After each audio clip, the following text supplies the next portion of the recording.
তোর সঙ্গে আমার কোনো কথা নেই, তুই এখান থেকে চলে যা। আমি জানি তোমার সঙ্গে তোর কোনো কথা নাই।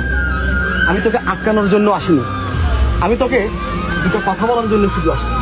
এ ভাই, কে আপনি? ভাই আপনি থামেন, কে আমি সেই পরিচয়টা আমি আপনাকে দিব। দাঁড়ান। এই, তুমি এখানে কোনো ঝামেলা করো না, তুমি চলে যাও। আপনি থামেন, আপনার সঙ্গে আমি পরে কথা বলবো। আগে এই বেঈমানটার সঙ্গে আমি আমার হিসাবটা চুকাই, তারপর আপনার সঙ্গে আমি কথা বলবো। এই তোকে বলছি না তোর সঙ্গে আমার কোনো কথা নাই, তুই এখান থেকে চলে যা বলছি। হ্যাঁ হ্যাঁ, আমি জানি তো আমার সঙ্গে তোর কোনো কথা নাই।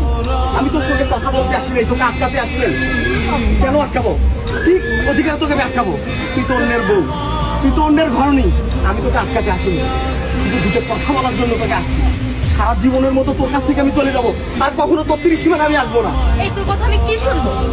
তোর মতো গরিব ছোট লোকের কথা শুনে আমার কোনো ইচ্ছা নাই, তুই এখান থেকে চলে যা। আমার বিয়ে হয়ে গেছে, তারপর তুই এখানে কেন আসছিস? যা এখান থেকে চলে যা। আর তোর তো যা বলার তুই আমাকে বলে